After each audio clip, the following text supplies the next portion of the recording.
Book of meditator का इस सूत्र कहता है, meditator does not have a complaining mind. It means that he is not filled with complaints for that which is not and what hasn't happened. A person who is full of complaints is full of greed. It is greed which demands continuously for more, and with that demand makes one unaware of that which is. अर्थात सूत्र कहता है कि ध्यानी का जो चित्त है वो शिकायती चित्त नहीं होता, वो हमेशा शिकायतों से भरा हुआ नहीं रहता. जो नहीं है, जो नहीं हुआ, उसके प्रति वो कोई शिकायत नहीं करता. जो व्यक्ति शिकायती है वो लोभ से भरा है, और ये लोभ ही है जो निरंतर और की मांग करता है, और इस और की मांग के कारण ही व्यक्ति उससे चूक जाता है जो है.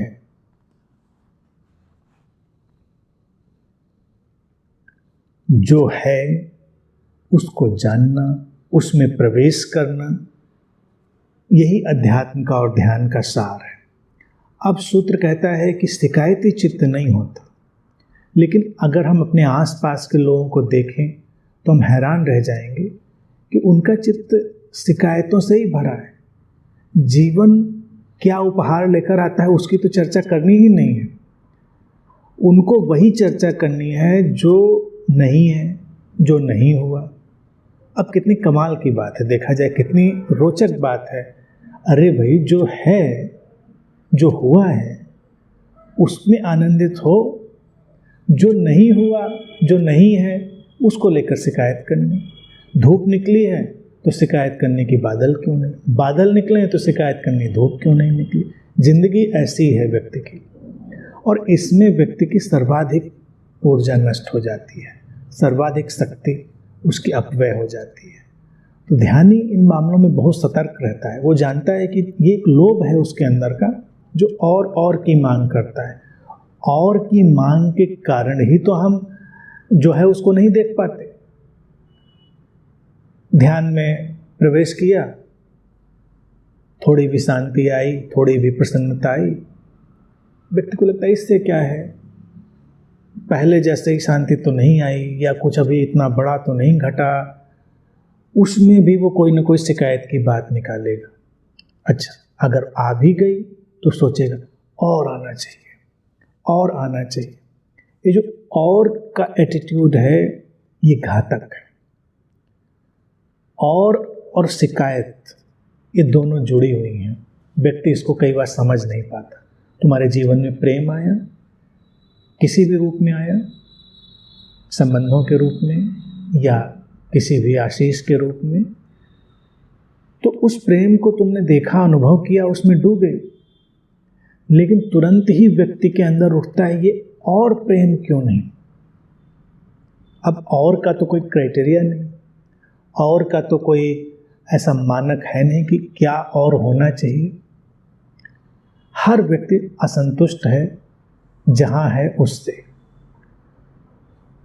जबकि वो जहां है वहीं संतुष्ट हो सकता है. बड़ी विचित्र सी बात है. किसी का कद थोड़ा कम रह जाए तो असंतुष्ट है, थोड़ा ज़्यादा हो जाए तो असंतुष्ट है. शरीर के रूप में ही अगर हम देखें तो कितने लोग हैं जिनका शरीर नख सिक तक बिल्कुल परफेक्ट हो, अगर है तब भी कोई ना कोई चीज़ व्यक्ति ऐसी निकाल ही लेता है कि अच्छा इतना सब है तो ये नहीं है. इसीलिए कॉस्मेटिक सर्जरी और सब इसका विधान चलता है. मैं उसमें भी कोई बुराई नहीं देखता. कॉस्मेटिक सर्जरी थोड़ा बहुत ठीक करा लिया अपने शरीर को, कोई फ़र्क नहीं पड़ता. लेकिन कुछ लोग एक बीमारी की तरह अपने शरीर को ठीक कराने में लगे, ठीक कराने में और बिगाड़ लेते हैं. कुल मिलाकर विषय ये है कि अगर हम जो मिला है उसके प्रति धन्यवाद पूर्ण होंगे तो जीवन ज़्यादा सुखद, ज़्यादा आशीष में होगा. जो नहीं है, नहीं हुआ, उसके प्रति अगर हम शिकायती रहेंगे तो जीवन बिना किसी कारण के कष्ट में हो जाएगा. लोगों ने इसीलिए कष्ट में जीवन बना रखा है. अगर हम देखें अपने जीवन में पूरी सचेतनता से दृष्टिपात करके तो प्रसन्न होने के लिए हमको तमाम चीज़ें मिल जाएंगी, लेकिन जिसको नहीं देखना है वो कोई ना कोई चीज़ ऐसी जरूर ढूंढ लेगा, कोई ना कोई चीज़। ये आदतें हैं, इन आदतों को बदला जा सकता है। और सूत्र कहता है कि लोभ और ये और की मांग के कारण व्यक्ति उससे चूक जाता है जो है क्या, what is that which is, जीवन का विस्तार, जीवन का रहस्य, वो तो हर क्षण उतना ही उपलब्ध है, न कम न ज़्यादा।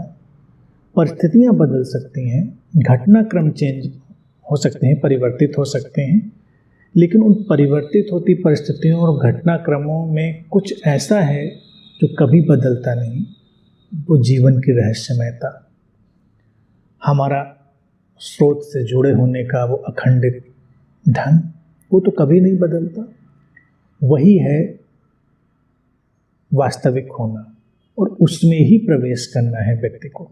लेकिन तभी होगा जब वो अभ्यास पूर्वक और बड़े होश पूर्वक इस शिकायत वाले वातावरण को अपने अंदर से निकालेगा। तो इसे एक अभ्यास की तरह डालना है, समझ की तरह, अभ्यास की तरह जीवन जिएं और कोशिश करें कि हम कम से कम शिकायत करेंगे, मौसम की, संबंधों की, धन की, किसी भी चीज़ की।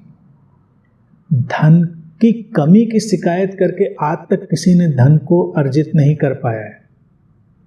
धन को आवश्यक समझकर उसकी तरफ किए गए प्रयासों से धन भी आया है। स्वास्थ्य नहीं है, इस शिकायत से किसी को स्वास्थ्य नहीं मिला है। स्वास्थ्य के प्रति सार्थक सकारात्मक प्रयासों से ही स्वास्थ्य मिला है। तो शिकायतें हमेशा हमारे सकारात्मक और सार्थक कृत्यों में बाधा डालती, उनमें कोई सहायता नहीं करती हैं। और जो हम देखते हैं कि हमको क्या करना है, वो केवल एक तटस्थ अवलोकन होता है, वो शिकायत नहीं होती है। हमारे कपड़े गंदे हैं, हम देखते हैं तो उनको साफ कर लेते हैं, लेकिन हम इस शिकायत नहीं करें कि हमारे कपड़े गंदे क्यों हैं गंदे, दिख गए हमको, हमने उनको साफ कर लिया। इसी तरह से जीवन में तमाम चीज़ें हो सकती हैं जिनमें किसी सुधार की आवश्यकता हो, लेकिन उनके प्रति शिकायत हमको एक नकारात्मक ढांचे की तरफ ले जाएगी। उनको देख लेना हमको सार्थक प्रयासों की तरफ ले जाएगा। तो ध्यानी के जीवन में हमेशा एक सकारात्मक दृष्टि और सार्थक प्रयास होते हैं, और वो इस पुरानी आदत को जो पूरी मनुष्यता में छाई हुई है, धीरे धीरे करके अपने से हटाता है शिकायती चित्त को, और एक सार्थक सकारात्मक चित्त का निर्माण करता है। और वही ध्यानी की सिद्धि है, वही उसके लिए वरेण्य है, चुनने योग्य है, और फिर उसका जीवन इतना सुंदर है कि उसकी कोई तुलना नहीं की जा सकती, वो अतुलनीय हो जाता है।